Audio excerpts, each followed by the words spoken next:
Nyemerera gusuhuze aho uri hose bitewe n'aho uri aya masaha. Nizere ko umeze neza cyane mu buryo butandukanye, ubwo ndi kuvuga mu ntara zose z'igihugu, haba mu majyepfo, amajyaruguru, uburasirazuba ndetse n'uburengerazuba, tutibagiwe n'umujyi wa Kigali ndetse n'abantu bari hanze y'igihugu cy'u Rwanda. Dukomeze kubashimira uburyo mukora subscribe kuri Top News TV. Nizere ko bigenda gahoro gahoro.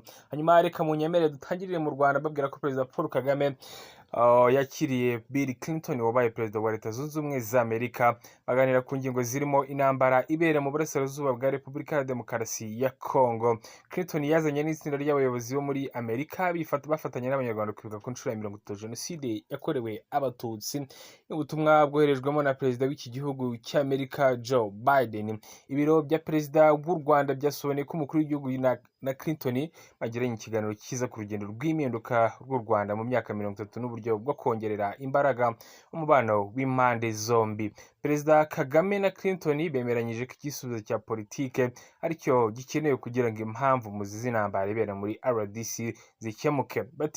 Banaganiriye ku mutekano w'akarere, bemeranya ko hakenewe igisubizo cya politike cyakemura impamvu muzi z'amakimbirane yo mu burasirazuba bwa Kongo agira ku ngaruka mu karere kose. Iki kiganiro kibaye mu gihe ingabo za RDC zihanganiye n'umutwe witwaje intwaro wa M23 mu ntara ya Kivu y'Amajyaruguru kuva mu mpera mu 2021, n'intambara yahungabanyije umubano w'iki gihugu n'u Rwanda. U Rwanda rushinjwa gufasha M23, rwabihakanye kenshi rugaragaza ko abanyekongo biganjemo abavuga ikinyarwanda bashinze uyu mutwe kugira ngo birwaneho mu gihe bari bakomeje gutotezwa. Rwagaragaje ko kandi ko hari umutwe w'iterabwoba wa FDLR uhabwa ubufasha na leta ya Kongo, ufite uruhare rukomeye mu itotezwa ry'ubwicanyi bukorerwa abanyekongo, wifashishije intwaro zirimo ingengabitekerezo ya Jenoside abarwanyi bawo bafite. Ku ruhande rwarwo rwagaragaje ko kurandura FDLR abarwanyi bawo bagataha, abakoze ibyaha bagakurikiranwa, byakemura igice kinini cy'amakimbirane amaze imyaka myinshi muri RDC. Ibyo n'ibiganiro byagizwe hagati ya Perezida Joe Biden ndetse na Perezida Paul Kagame w'u Rwanda. Munyemerere nongere nsimbukire mu gihugu cya Kongo. Mu gihugu cya Kongo nta kindi kiri kuvugwa, nuko televiziyo y'umubiri yasabye imbabazi kubera kubeshyera Tshisekedi ko yaje mu gihugu cy'u Rwanda. Urugendo rwerekezaga ahantu hatazwi rw'umukuru w'igihugu cya Kongo Felix Antoine Tshisekedi rwateje impaka zikomeye muri Repubulika Iharanira Demokarasi ya Kongo. Ibi byahumiye ku mirarwa televiziyo y'ububirigi yatangazaga ko azaba ari i Kigali mu muhango wo gutangazwa ndetse no gutangizwa icyumweru cyo kwibuka ku nshuro ya 30 Jenoside yakorewe Abatutsi ku cyumweru tariki ya 7 Mata. Abanyekongo bamaze amasaha menshi bashaka perezida wabo wa Repubulika bavuga ko yaburiwe irengero. Byatangaje ko Felix Antoine Tshisekedi ari mu Bufaransa ku rubuga rwa X rwahoze ari Twitter rw'ikigo cy'itangazamakuru cya Congo ACP. Icyakora ubutumwa bwaje gusibwa ku cyumweru tariki ya 7 bivuga ko yerekeje mu gihugu kitazwi.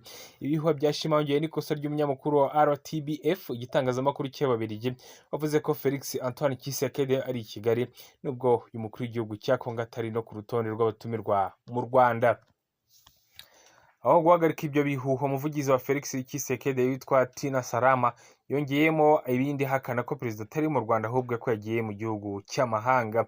Yakomeje agira ati perezida wa Repubulika Felix Antoine Tshisekedi ntabwo yagiye i Kigali kugira ngo yitabire kwibuka ku nshuro ya 30 bitandukanye n'ibyatangajwe kuri RTBF, ahubwo yagiye mu mahanga kubera ibibazo byihutirwa bifitanye isano n'igihugu cya Kongo.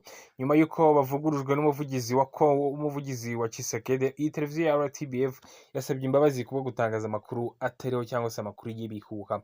Nyuma y'uko bitangajwe ko perezida wa Kongo Tshisekedi yagiriye uruzinduko mu gihugu cy'amahanga kitazwi, abanyekongo benshi bari mu gisa no gushyenga, aho batangiye gutabaza amahanga mu izina rya guverinoma bavuga ko perezida wabo yaburiwe irengero. Mukomeze kuri iki biganiro bya Top News Rwanda, amakuru magenda muyamenya ku buryo butandukanye. Nitwa Patrick.